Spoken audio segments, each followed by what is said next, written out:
सर्वसामान्यांच्या हक्काचा आवाज जागर जनस्थान। डॉक्टर बाबासाहेबांच्या अस्थि कलश यात्रेचे चांदवडला आगमन, तर चांदवड येथील बौद्धमय उपाशिकांनी घेतले दर्शन। संदेशभूमी संरक्षण आणि संवर्धन कृती समिती धुळे, डॉक्टर बाबासाहेब आंबेडकर संदेशभूमी बहुउद्देशीय संस्था धुळे यांच्या वतीने आयोजित केलेल्या महामानव डॉक्टर बाबासाहेब आंबेडकर यांच्या अस्थि कलश संदेश यात्रेचे चांदवड येथे सोमवार दिनांक 10 फेब्रुवारी 2025 रोजी सायंकाळी 6 वाजेच्या सुमारास आगमन होताच चांदवड मुंबई आग्रा महामार्गावरील चौफुली येथे फटाक्यांच्या आतिषबाजीस आनंदोत्सव साजरा केला। त्यागमूर्ती रमाई स्मारक, वरळी चैत्यभूमी, दादर ते संदेशभूमी धुळे पर्यंत आयोजित या अस्थि कलश संदेश यात्रेचे मुंबई आग्रा महामार्गाने धुळे येथे रवाना होत आहे।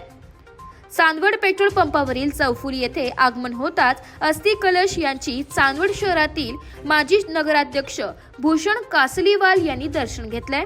चांदवड तालुक्यातील व शहरातील बौद्धमय उपासिकांनी चांदवड ते मनमाड रस्त्याने सोमवार पेठ ते डॉक्टर बाबासाहेब आंबेडकर पुतळ्याजवळ येऊन पूज्य नंते अहिरे यांच्या हस्ते डॉक्टर बाबासाहेब आंबेडकरांच्या पुतळ्यास पुष्पहार करून बुद्ध वंदना घेण्यात आली आहे।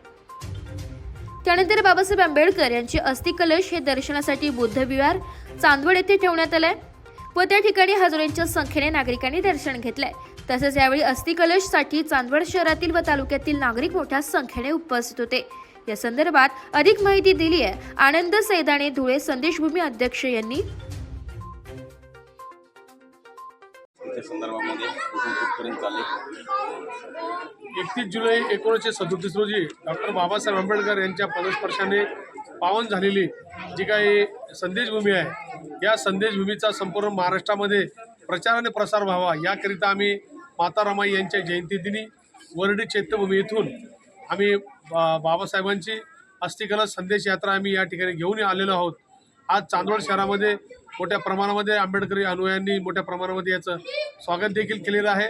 तर बाबासाहेब आंबेडकरांच्या पदस्पर्शाने पावन झालेली संदेशभूमी, या संदेशभूमीला शासनाने स्मारकाचा दर्जा देऊन त्याचा विकास करावा ही प्रामुख्याने आमची मागणी आहे आणि ते शासनाने पूर्ण करावी ही आम्हाला आशा आहे।